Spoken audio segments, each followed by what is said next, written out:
제목은 완벽주의와 온전함의 차이, 완벽주의와 온전함의 차이에 대해서 좀 말씀 나누겠습니다.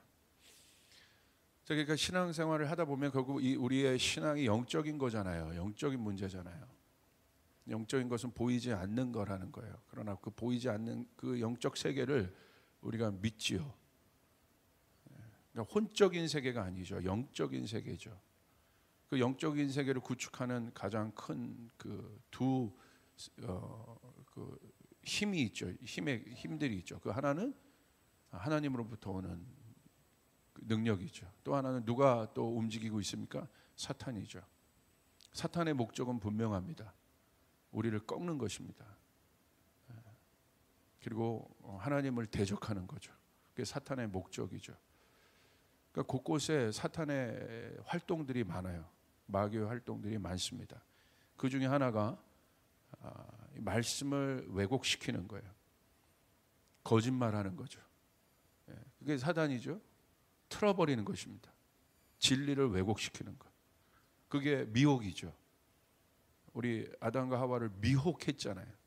말씀에 대해서 의문을 갖게 했지 않습니까? 한 번도 그런 적이 없는데 그런 거짓말들이 너무나 많다는 거예요. 그런 거짓말들이 세속주의의 모양을 통해서 여러 가지 이념, 사상, 또 이 시대의 어떤 사조들을 통해서 오늘 우리 성도들 가운데 침투하고 있는 것이죠. 그래서 우리가 하나님의 말씀을 온전하게 바라보지 못해요. 온전하게 먹지 못해요. 오늘 그 중에 여러 가지가 있는데 저는 이제 이 완벽주의를 통해서 사단이 우리에게 쏟아내는 거짓말들에 대해서 좀 나눠보고 싶어요. 첫 번째는 가치에 대해서 좀 제가 나누겠습니다. 디트리히 본헤퍼가, 저도 굉장히 좋아하는 분인데 이 디트리히 본헤퍼가 이런 얘기를 했어요. 우리가 가치가 있어서 하나님이 우리를 사랑하시는 게 아니라 하나님이 우리를 사랑하시기 때문에 우리는 가치 있는 것이다. 너무 중요한 문장이에요. 우리가 가치 있어서 하나님이 우리를 사랑하시는 것이 아니라 우리가 그럴 만한 존재여서 하나님이 우리를 사랑하신 것이 아니라 하나님이 우리를 사랑하시기 때문에 우리가 가치가 있는 것이다. 순교하기까지 히틀러에게 대응했던 본헤퍼 마음의 중심을 볼 수 있고 이분의 신앙 고백입니다. 이것이 왜 그는 그렇게 강력하게 여러분 히틀러에게 저항했겠습니까? 우리가 잘 아는 본헤퍼 목사님의 말 있잖아요. 미친 자에게 운전대를 맡길 수 없다. 미친 자에게 운전대를 맡긴다면 여러분 어떻게 되겠습니까? 탑승하고 있는 모든 사람들의 생명이 위태롭게 되는 것입니다. 그가 그토록 강렬하게 히틀러에게 저항했던 이유는 그가 믿고 있는 신앙의 본질에 대한 위기 때문이에요. 너무나 많은 사람들이 학살당하고 죽어갔기 때문입니다. 지나가는 벌레만도 못한 존재가 인간이 되어버렸기 때문에 특히 유태인들이 600만 명이 학살이 됐어요.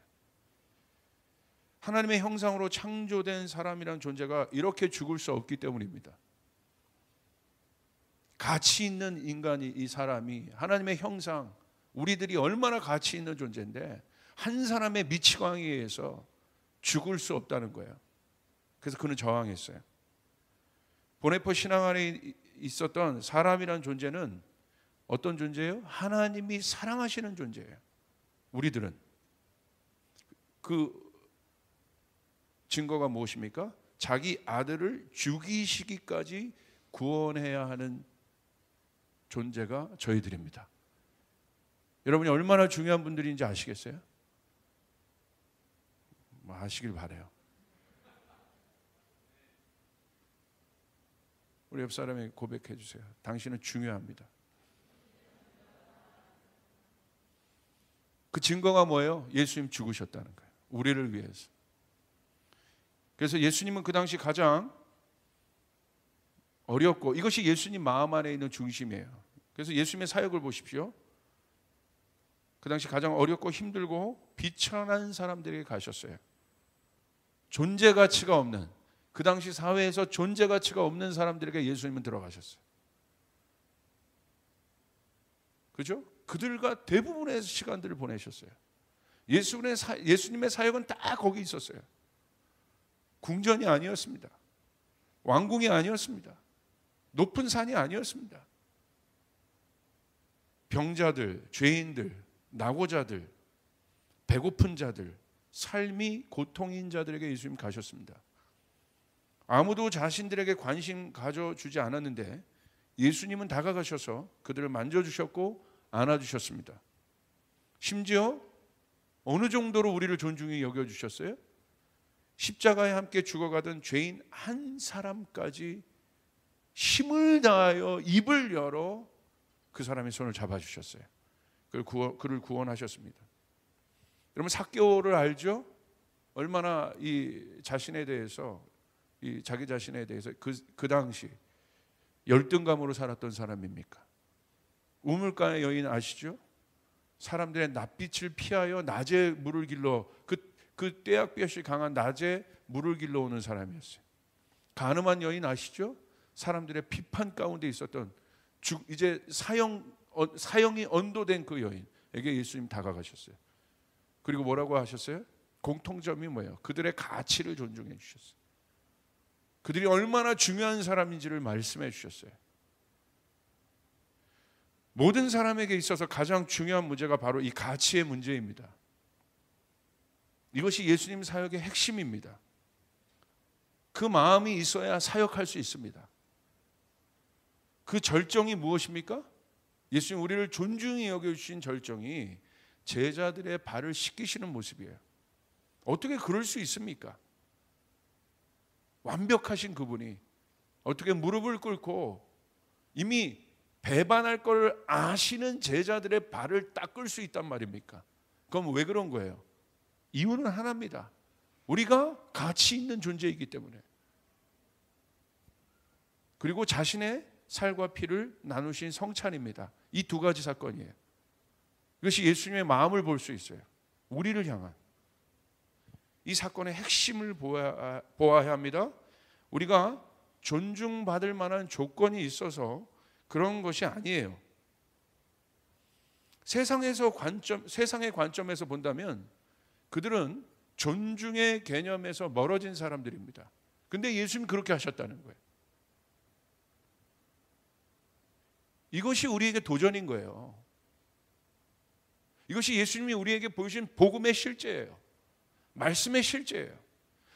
세상의 관점에서는 존중받지 못할 사람들을 예수님은 존중해 주셨다는 것. 여러분 완벽주의와 온전함에 대해서 한번 살펴봅시다. 세상은 이와 반대입니다. 존중받을 만한, 대접받을 만한 자격이 있냐고 물어요. 모든 것이 이 자격을 물어요. 자격이 없으면 안 되는 거예요. 교회에서도 마찬가지입니다. 사실 저는 그런 고민이 있어요. 말씀을 잘 전하고 하나님의 복음을 잘 전하는 것이 중요한 거지, 그것을 전하기 위한 너무나 많은 자격들이 있잖아요. 그리고 그 자격이 갖춰지지 않았을 때 얼마나 많은 비판들이 있습니까?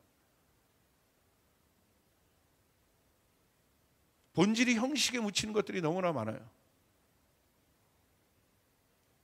내가 그런 대접을 받을 만한 자격이 있는가를 묻고 살핍니다. 그래서 사람들은 그 자격을 얻기 위해 노력해요. 여러분 자격을 얻는다는 건 뭡니까? 적어도 이 자격이 말하는 것은 무엇입니까? 자격이 내포하고 있는 의미는 무엇입니까? 흠이 없다.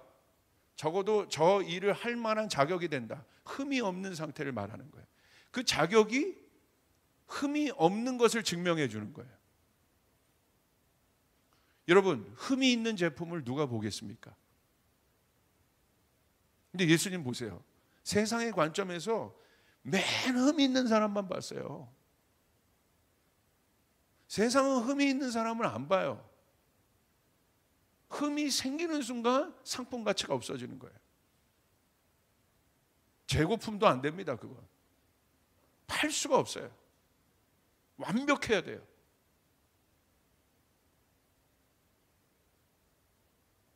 제가 우리 중학교 아이들이랑 중동부 아이들이랑 저희 교회에서 예전에 한 5, 6년 전에 캄보디아를 데려간 적이 있는데, 애들이 다 이제 선교 끝나고 그 캄보디아 야시장에 풀어놨더니 1시간 만에 손에 금딱지들 차고 와서, 목사님 롤렉스를 자기가 찼다고. 그 롤렉스가 얼마냐 그랬더니 10,000원이라는 거예요. 그 청년이 우리 교회에 있습니다. 지금 할렐루야. 이제 커가지고 이제 있어요. 참 제가 그거 보면서 많이 이제 웃었던 생각이 있는데, 그런 거 차고 있어야 되는 거예요. 애들 눈에서도. 그래야 성공한 뭔가 어떤 조건들이 되는 거죠. 요즘에 그 유튜버에 보면 헬스 하는 유튜버들이 많아요.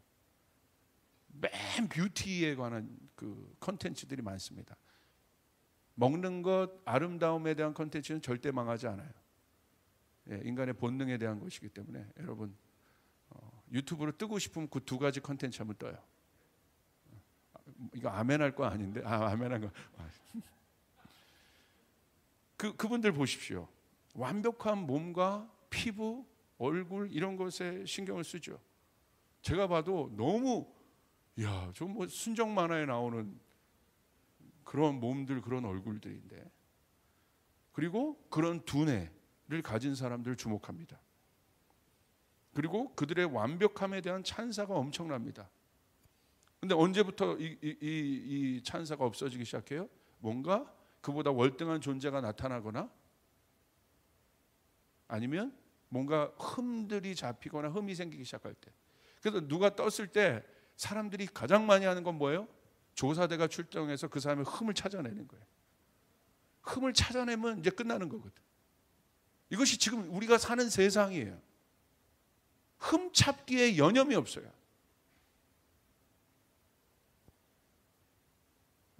그 쇼미더머니에 이번에 스윙스라는 친구가 나왔어요. 이미 성공한 친구입니다.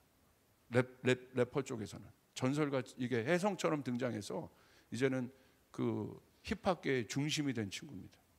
돈도 많이 벌고. 근데 쇼미더머니에 그런 친구가 다시 심사를 보는 친구가 참가자가 돼서 나온 이유가 이거예요. 네티즌들이 퇴물 래퍼라고 한다는 거예요. 한물간 래퍼라는 말에 견디지 못한 것입니다. 그래서 내가 그런 존재가 아니야. 아직도 너희들이 그렇게 이 사람만 나오면 이런 얘기를 하더라고요. 내가 입만 열면 욕이라고. 아직 나는 그런 존재가 아니야. 이게 보는데 짠하기도 하고 불쌍하기도 하고, 뭐가 저 마음을 저렇게 괴롭게 하는 거지? 어떤 것이 저 마음에 모든 것을 갖고도 저 마음을 저렇게 번뇌케 하는 거지? 목사로서 그런 마음들이 생기더라고요, 보는데. 이런 구조 속에서 사람들은 불안합니다. 그래서 사람들은 어떻게 합니까? 사람들이 갖는 처방전. 불안하잖아요? 그럼 어떻게 해요? 사람들의 처방전은 아주 간단하더라고요. 더 묶이는 곳으로 가요. 어디로 가냐? 완벽을 향하여 다시 갑니다. 왜? 이 사회가 조금의 틈도 허용하지 않는 사회이기 때문에. 그 흠이 있으면 그냥 낙오되기 때문에. 이런 문화들이 세상의 문화인데 교회에도 팽배한 거예요. 맨 그 자격 묻는 거예요, 자격. 이런 싸움하고 이런 논쟁하고 이런 힘 소비하다가 정작 중요한 일을 지금 못하고 있는 것입니다. 그런 형식이 꽉 차 있었던 거예요, 교회에. 이런 일들이 우리의 힘들을 낭비한 거예요. 완벽의 기준에서 모든 것을 평가합니다. 이 흐름이 기독교 안에도 깊이 들어와 있습니다. 기독교인들이 가장 열광하는 이야기가 무엇입니까? 다윗의 이야기예요. 요셉, 다니엘의 이야기입니다. 모두의 공통점은 엄청난 핍박 속에 있었는데 이를 극복하고 완벽하게 승리한 사람들의 이야기예요. 한국인들이 제일 열광하는 이야기가 뭔지 아세요? 어떤 스토리를 좋아하는 줄 아세요? 콩쥐 팥쥐 스토리 좋아해요. 콩쥐가 팥쥐에게 막 핍박당하고 있다가 갑자기 어느 순간 힘을 딱 잡아서 이 기세를 잡아서 팥쥐를 공격하는 일, 팥쥐를 다스리는 일. 이런 내용을 한국인들이 굉장히 좋아해요. 그런데 여러분, 다윗의 승리의 스토리를 우리를 압니다. 그런데 보세요. 다윗이 가졌던 가정의 흠이 있잖아요. 성경은 그 흠도 보여준다는 거예요. 완벽한 다윗도 보여주지만 온전하지 못한 흠이 가득한 다윗도 보여주고 있다는 거예요. 이런 다윗은 여러분 어떻게 봅니까? 골리앗을 이긴 다윗은 여러분이 보고 싶고, 그리고 그 승리를 우리의 삶에서도 가져가고 싶은데, 그러나 그와 정반대로 엄청난 흠집이 있었던, 가정의 흠집을 내었던 다윗은 우리가 어떤 관점으로 바라보고 있습니까? 그 사람도 다윗인데. 여러분, 노아 얼마나 훌륭합니까? 강력하지 않습니까? 그렇게 순종해낸 그 믿음의 사람, 하나님과 동행한 사람, 당대 최고의 의인이었던 노아. 엄청난 스토리를 써내려간 전설이지 않습니까? 근데 여러분, 노아가 자녀들에게 보여줬던 술 취함의 스토리를 우리는 알고 있어요. 흠집이에요.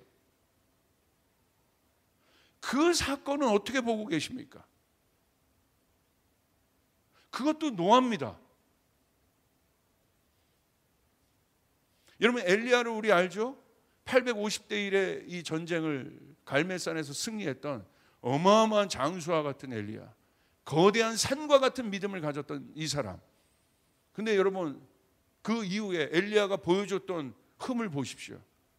우울증에 빠져가지고 완전 자기를 자살 직전까지 간 여러분 엘리야의 모습을 우리는 보고 있잖아요. 그 엘리야는 어떻게 보십니까? 갈멜산의 엘리야는 우리가 열광하지만 우울증에 걸려 자살 직전까지 갔던 엘리야는 어떻게 보십니까? 우리는 어디를 쳐다봐야겠습니까? 어떤 엘리야를 봐야 되고, 어떤 다윗을 봐야 되고, 어떤 골리앗이 아니죠. 어떤 노아를 봐야겠습니까? 근데 생각보다요, 사람들이요, 이 흠에 대해서 냉정해요. 십자가의 본질이, 복음의 본질이 그 흠을 안는 것이었고, 예수님이 그 흠이 있는 사람들에게 가서 그들을 존중했는데, 정작 복음, 말씀을 알고 있는 우리들은 이 흠에 대해서 냉정해요. 내가 원하는 얘기, 듣고 싶은 얘기가 들리지 않을 때, 말씀도 그것이 들리지 않을 땐 귀를 닫아버려요.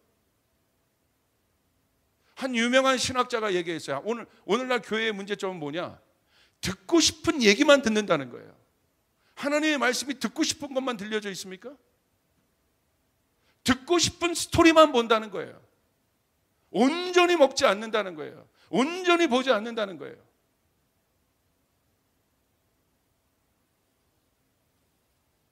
여러분, 진짜 본질이 뭔지를 우리를 봐야 돼요. 성경이 뭘 얘기하고 싶은지를 봐야 돼요. 복음이 뭔지를 알아야 돼요. 저는 이런 문화를 뭐라고 표현하냐면, 정의가 돼 있죠. 이미 완벽주의의 문화죠. 완벽을 추구하는 문화에서 완벽을 지키기 위해 가장 편히 사용하는 수단이 뭔지 아세요? 완벽을 지키기 위해 가장 편히 사용하는 수단이 비판입니다. 비판과 정죄함이에요. 너무 쉬운 거예요, 비판과 정죄함은. 내 마음에 안 들어, 내 귀에 들리는 소리를 하지 않아. 내 중심에 이미 나는 기준이 있어요. 이 완벽주의 세상에서는 기준이 있다는 거예요. 자기의 법들이 다 있어요, 사람마다. 그 기준에 들리지 않으면 가차 없는 거예요, 그냥 누구든. 왜? 편해요, 그게. 그리고 정죄해버립니다. 그리고 매장시키고 사장시켜버려요. 그런 일들이 교회에서도 있어요. 그런 일들이 공동체 안에서도 있어요. 내가 못하는 거죠. 내가 원치 않는 말을 들을 수도 있는 거죠. 다윗의 그런 이야기도 있는 것처럼, 노아의 그런 이야기도 있는 것처럼, 온전함에 대한 생각이, 온전함이 뭔지를 몰라요. 그 기준에서 멀어지면 가차없고 용납하지 않아요. 이런 비판에 가장 익숙했던 사람이 누굽니까? 종교인들입니다. 바리새인들입니다. 그들에게 있어서 율법은 기준이었어요.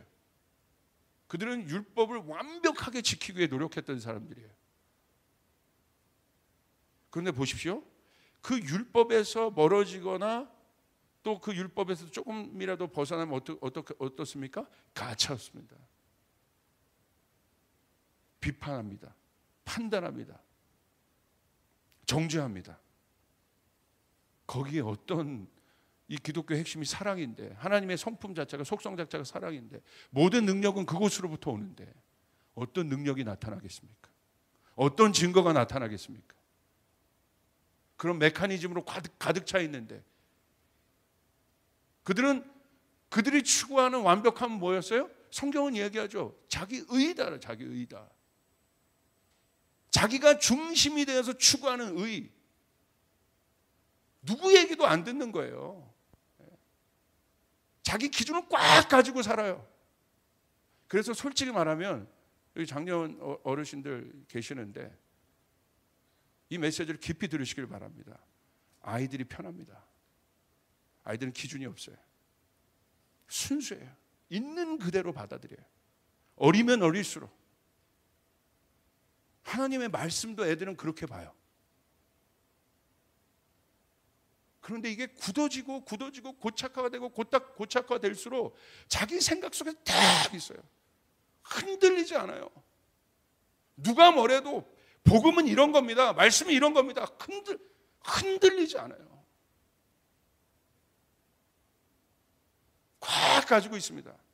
그리고 거기에 대해서 자기 기준이 좀 위협을 받는다 싶으면 어떻게 합니까? 가차없이 비판합니다. 이게 어떤 사회예요? 이게 이재준 목사님 오셔서 우리 가운데 얘기한 그 공산주의, 저희 북한 사회의 실상이라고 우리에게 말씀해 주셨잖아요. 가차없이 비판한다는 거예요, 서로. 그런 구조를 갖고 있는 분들이 한국에서 산다는 자체가 굉장히 어렵다는 거예요. 그런 관점에서 여러분, 만약에 우리 탈북자 어떤 분들이 있어서 정말 그 안에 완벽주의가 있고, 내가 말씀대로 살아야겠다. 그런 입장에서 여러분 한국 교회와 우리들을 본다면 어떻게 하겠습니까? 비판할 게 한두 가지겠어요, 여러분? 앞으로 우리가 미래는 이제 그런 분들과 우리가 함께 교회를 해야 될지도 모르는데, 우리가 지금 준비하고 봐야 될 메시지들이 뭡니까? 그 복음의 중심이 뭡니까? 어떤 복음을 우리는 준비하겠습니까? 그들은 보십시오, 바리새인들. 예수님을 향해서도 가차없습니다. 가장 완벽하신 그분을 향해서도 자기 기준으로 말 쉽게 날립니다. 가차없어요, 그냥. 그런데 여러분, 완벽주의와 다른 건 뭐냐? 온전함이라는 거. 예수님은 다르셨습니다. 가장 완벽하신 분은 우리를 다르게 대하셨습니다. 예수님은 완벽을 추구한 것이 아니라 온전함을 추구하셨어요. 마태복음 5장 48절에 이렇게 기록되어 있어요. 그러므로 하늘에 계신 너희 아버지의 온전하심과 같이 너희도 온전하여라. 종교는 완벽을 추구합니다. 그러나 신앙은 온전함을 추구합니다. 이 완벽주의, 온전함이 무엇인지에 대해서는 제가 바로 얘기할 겁니다. 완벽주의는 내가 이루는 것이고, 온전함은 주님이 이루는 것입니다. 할렐루야. self-righteousness, 내가 이루는 것이 아니라 하나님의 의가 나타나는 것이에요. 자기 의가 나타나는 것이 아니라 하나님의 의가 나타나는 것. 완벽주의는 흠을 용납하지 않지만, 온전함은 실패와 흠 자체를 용납합니다. 뭐냐면 완벽주의는 보여지는 것만 보는 거예요. 그러나 온전함은 뭐냐면요, 신앙은 뭐냐면 그 존재 자체를 받아들이는 거예요. 여러분, 이 온전함에 대한 가장 큰 이해가 뭐냐면 부모의 마음이에요. 내 자녀가 흠이 있고 어렵지만, 어려운 일들을 하고 때로는 마음에 안 들기도 하지만, 내 자녀 자체를 그 행위에 따라 그 자녀를 내가 대하는 것이 아니라 그것을 넘어 내 자녀이기 때문에 받아들이는 것. 할렐루야. 이게 하나님의 마음이에요. 그 행위 자체를 가지고 하나하나를 지적하면서 뭐 가는 것이 아니라 그 자체, 그 존재 자체를 받아들이는 것. 그것이 탕자의 비유의 핵심 아니겠습니까?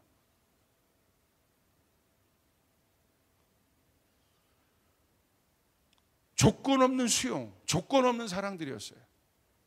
이거 부모의 마음 아니겠어요? 그것이 제가 항상 강조하는 존재적 신앙이죠.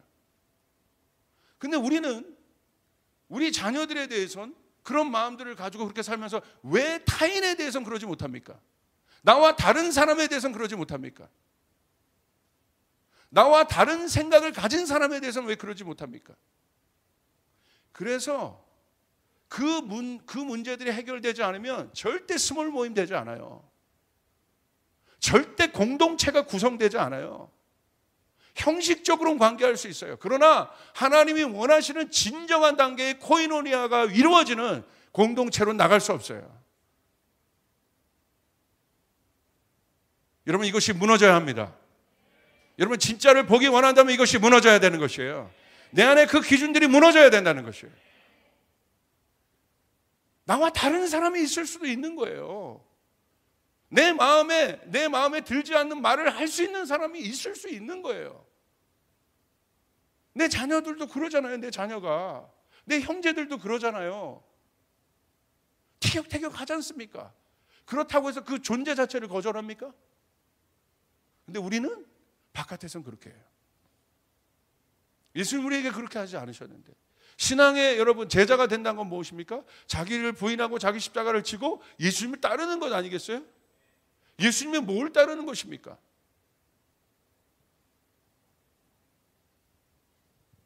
이것이 사단이 이 세상에 만들어 놓은 엄청난 거짓말들이에요. 이게 사단의 속성들이에요. 마귀의 속성들이에요. 영적인 거예요. 이걸 통해서 복음을 가리는 거예요. 그것을 종교의 형태로 만들어 놓은 거예요. 우리는 신앙인입니까? 종교인입니까? 신앙인이라면, 하나님의 자녀라면 하나님의 성품이 우리 가운데 있어야 되는 것이에요. 할렐루야. 그것이 중요한 것입니다. 여기서 예수님 말한 온전함이란 뭐냐면요, 하나님 안에서의 온전함을 말해요. 너희 아버지의 온전하신 같이 너희도 온전해라. 예수님께서 기준을 주세요. 내 온전함이 아니에요. 내 스스로 만들어가는 것이 아닙니다. 내가 노력해서 뭔가를 이루어가고 완성해가는 것이 아닙니다. 그것이 온전함이 아니에요. 그것은 바벨탑이고 완벽주의예요. 하나님이 하시는 것이에요. 믿으시면 아멘 합시다. 이게 신앙의 고백이 하나님이 하시는 거예요. 하나님이 내 인생을 통하여 역사하셔야 되는 것이에요. 하나님은 우리 가정을 통해서 일하셔야 되는 것이에요. 하나님 우리 일터를 통해서 하나님이 드러나셔야 되는 것이에요. 하나님이 하시는 거예요. 하나님 안에서 부족하고 연약한 내 모습을 바라보는 것이에요. 내 모습이 부족해도 숨김없이 그 모습 그대로 하나님 앞에 서는 것입니다. 모세가 그랬듯이 여전히 부족하고 어렵지만 하나님이 부르시는 그 떨기나무 앞에 그 모습 그대로 서는 것이에요. 하나님 잠깐만요. 내가 지금 양을 치고 있고요. 아직 준비가 덜 됐고요. 그거 묻지 않으셨잖아요. 하나님이 모세를 통해서 이 호렙산의 메시지를 통해서 우리에게 지속적으로 말씀하시는 바가 뭐예요? 그 복음의 정수, 말씀의 핵심이 뭡니까? 하나님이 하시겠다는 것입니다. 우리는 서는 것이에요.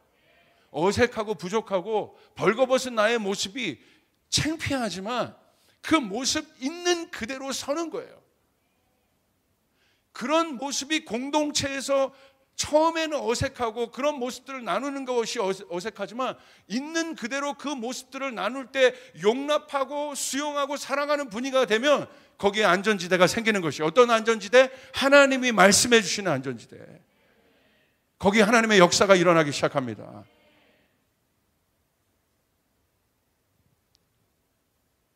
여러분, 세상의 완벽주의는 흠과 실수를 용납하지 않아요. 하지만 하나님 안에서는 연약함과 실수와 부족함이 있어도 하나님 안에 거할 수 있는 것이 온전함이에요. 그것이 십자가예요. 다윗이 그런 모습이어도, 그런 흠이 있는 모습이어도 하나님 앞에 나오니까 하나님이 어떻게 하십니까? 용납하세요. 언약해 주세요.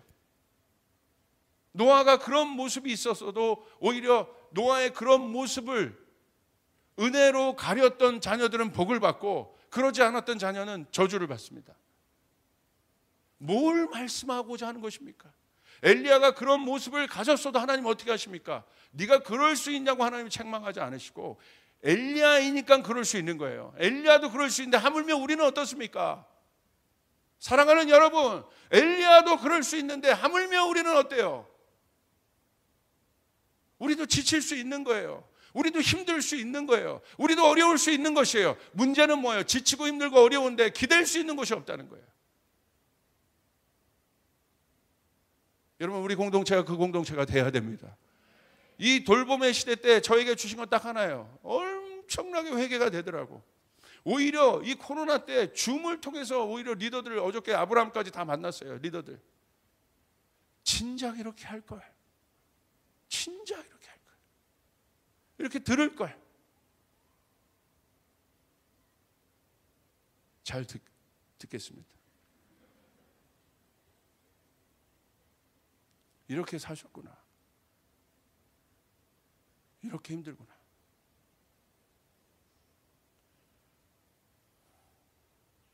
내 스스로의 힘으로는, 우리의 고백은 그것이죠.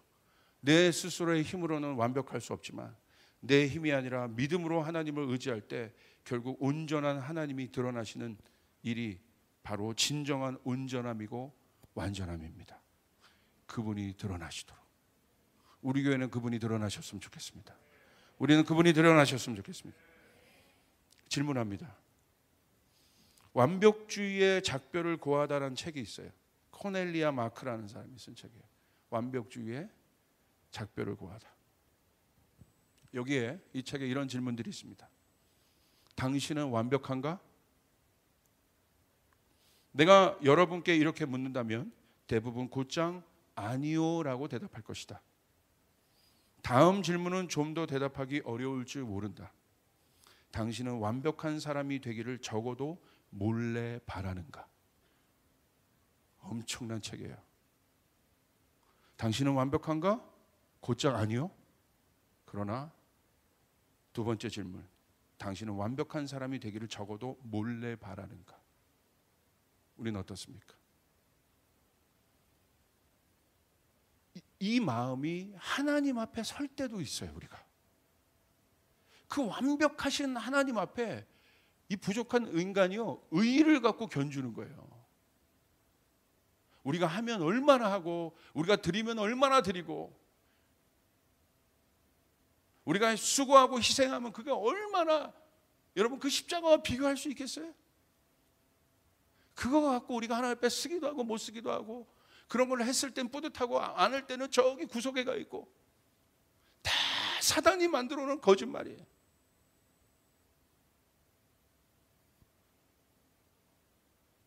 왜 우리는 완전한 하나님을 아는데도 우리의 삶에 믿음의 증거들이 없습니까? 우리가 알고 믿고 있는 하나님의 말씀은 오늘 나의 삶과 어떤 관계가 있습니까? 오늘 그 하나님의 말씀은 나의 삶과 어떤 관계가 있습니까? 모세를 향한 하나님의 선포가 답입니다. 이 어게인 기도를 통해서 모세와 이스라엘 백성들을 우리는 보고 있지 않습니까? 오늘 하나님이 모세를 사용하신 이유를 보십시오. 딱 이거 하나예요. 오늘 이 하나님의 선포가 우리 안에 회복돼야 돼요. 출애굽기 3장 10절부터 12절. 이제 내가 너를 바로에게 보내어 너에게 내 백성 이스라엘 자손을 애굽에서 인도하여 내게 하리라. 11절. 이런 하나님의 계획 아래 모세가 뭐라고 대답합니까? 모세가 하나님께 아뢰되 내가 누구이기에. 오늘 우리 모두에게 이 11절의 질문이 있어요. 하나님, 내가 누구기에? 내가 뭐길래? 솔직한 고백이잖아요. 오늘 우리 안에도 그 일들이 있잖아요. 여러분, 하나님의 이 어마어마한 뜻이 여러분을 통하여 나타날 줄 믿습니까? 아니요. 믿습니까?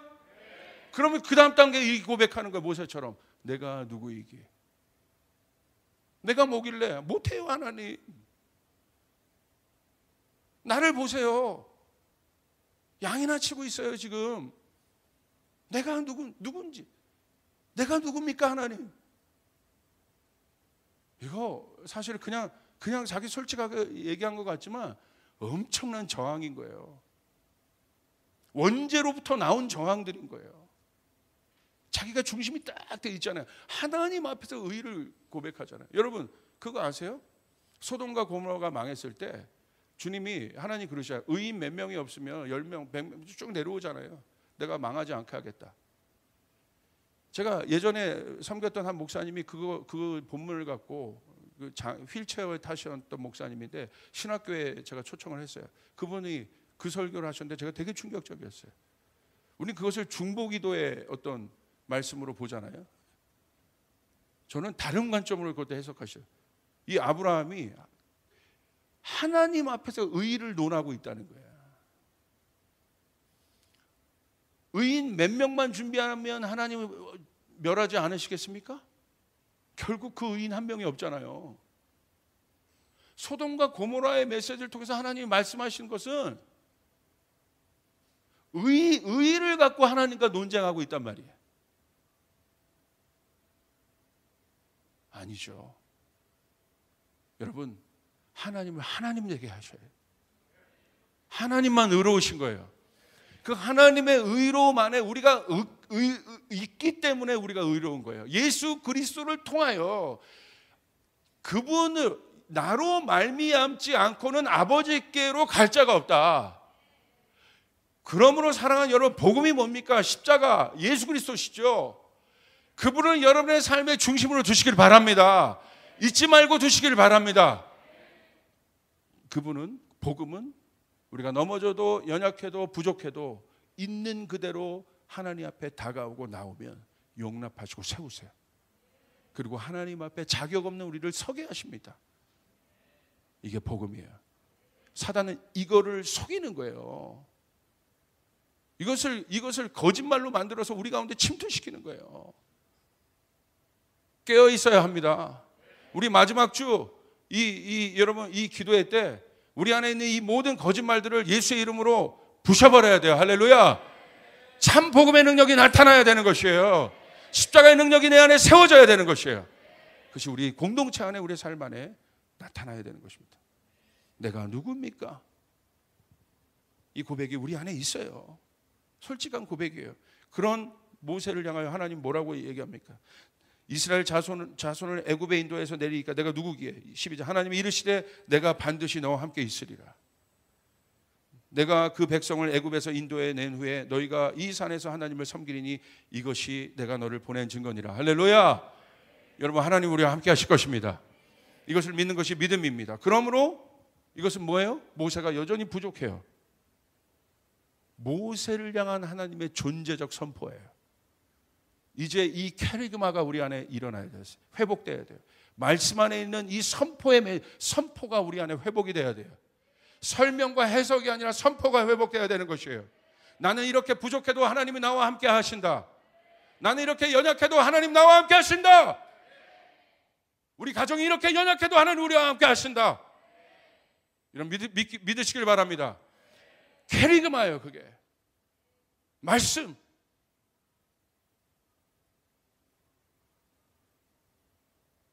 내가 오늘 이렇게 부족하고 연약해도 오늘 하나님의 이 존재적 선포를 듣는 거예요.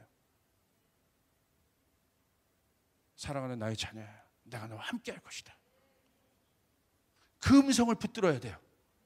다른 것을 붙들면 안 돼요. 그렇지, 하나님 나와 함께 하신다. 하나님 나를, 모세가 얼마나 부족한 존재입니까?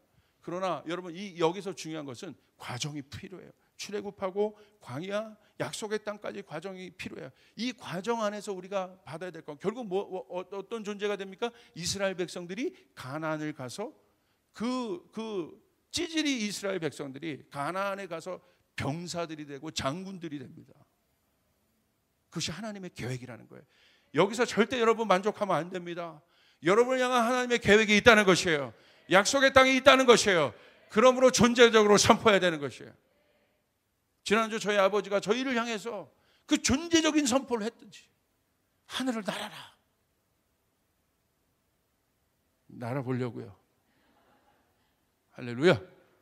여러분, 자녀들에 대해서도 그렇게 선포하셔야 돼요. 지금 내 자녀가 아무리 어렵고 힘들고 때로는 탕자 이상이어도, 내 자녀는 지금 목사님 소돔입니다.